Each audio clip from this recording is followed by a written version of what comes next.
for Stacey Gustafson.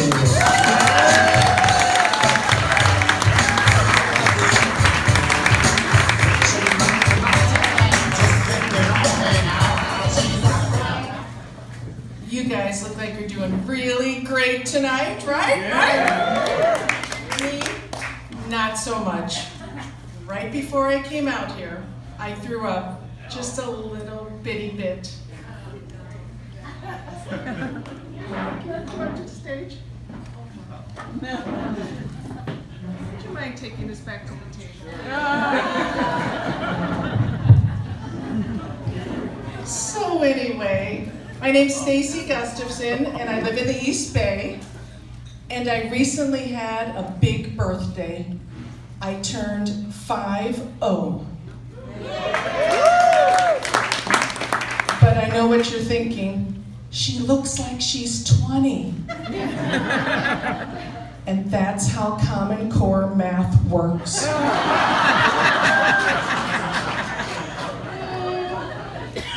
So I bought a new car, and it's the type of car that you don't even have to put the key in the ignition. Who thought of that?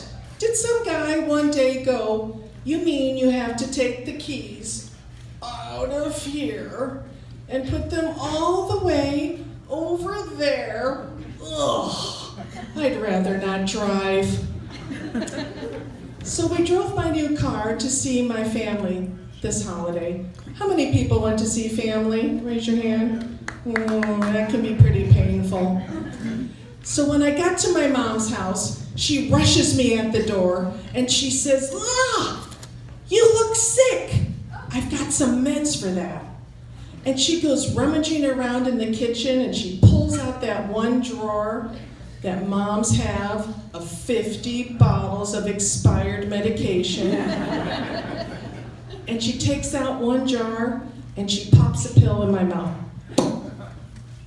But then she says, "Oh no."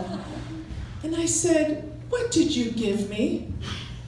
And she said, "We'll know in about 4 hours. You'll either have constipation or explosive diarrhea. I've got some meds for that too."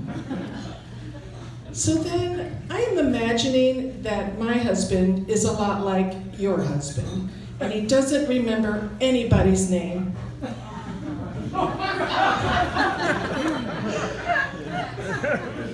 So we're at my family's house, and my cousin comes over, and she knocks on the door, and my husband rushes to answer it.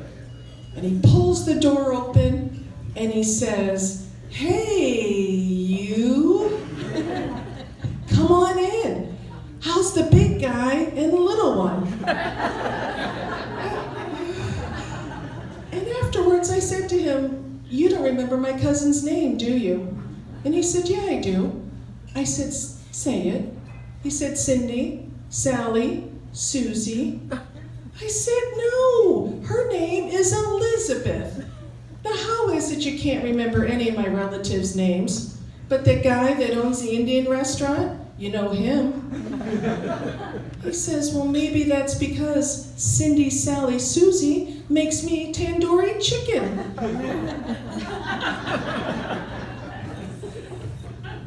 Does your family give you out all kinds of weird advice all the time? My dad calls and he says, "Hey, did you watch that 60-minute special? Don't eat processed meat." "No baloney, I mean it."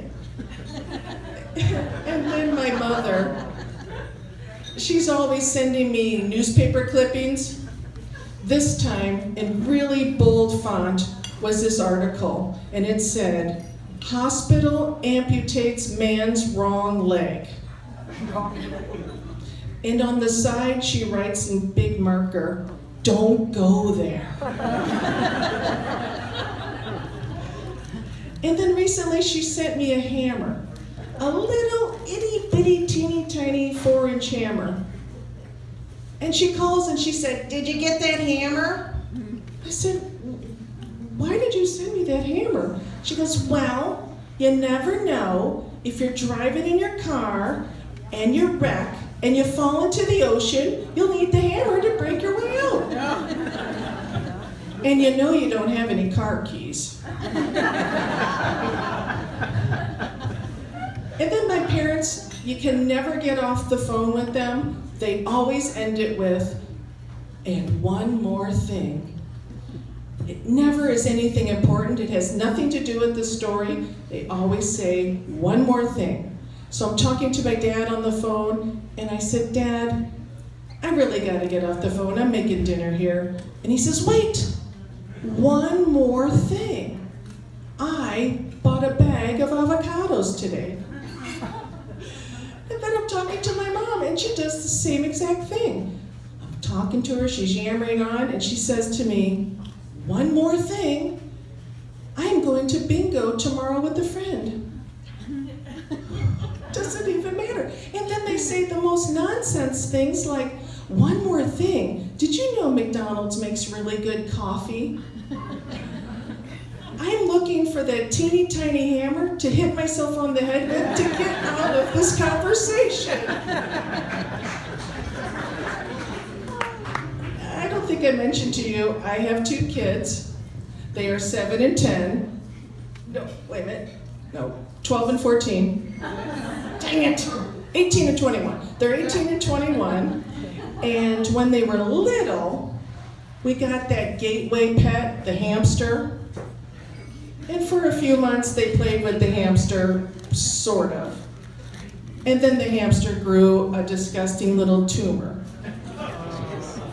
So before too long, the hamster is living in the laundry room, sort of like our own hamster hospice. And like Grandpa in the nursing room, no one wanted to visit the hamster anymore. So it was time, and I called my whole family into the living room, and I said, hey guys, we have to talk about the hamster situation. And my son says, we still have a hamster? So I take the hamster to the vet, and the vet says, hey lady, you're in luck. We can save the hamster for $300. I said, I'm gonna have to call my husband on this one. So I call my husband at work and explain the problem, and he says, how much for a new hamster? I said, $5. So pretty soon we have 60 hamsters living in our laundry room in their own converted apartment complex. Things have really changed from when we were little, when we were young kids. Do you remember when the doorbell used to ring and your whole family would rush to get it? You'd pick up the dog and grab a sister or a brother. Everybody was excited. Mom would cut up some pound cake, start pouring some drinks. You'd open the door and you pull them into your house. But now, when the doorbell rings, it's like a SWAT team tactical maneuver. I start issuing orders to everybody around me. Hey, you, go upstairs, look out the window and see who it is. You, grab the bag. You, put the phone on speed dial, 911. And then my husband army crawls real slow to the front door and he pulls it open real slowly. The pizza guy has never had it hit him like that before.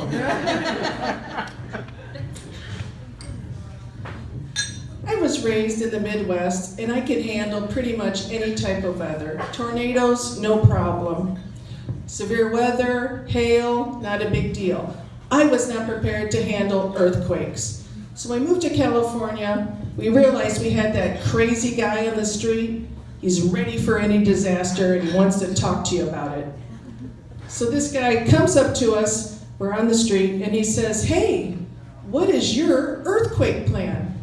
He said, I've buried a 10,000-gallon drum of water in the backyard, and all 8 of my kids have a backpack hanging up on a hook in the garage with a 5-day supply of rations.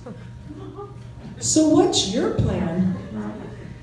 I said, me? I don't have to have a plan. All I need to do is keep your address in my pocket. And one more thing, I'm Stacey Gustafson, And I wrote a book.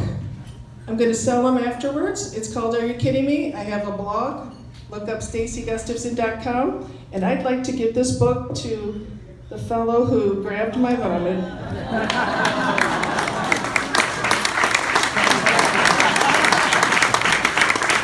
Thanks a lot. That's my time.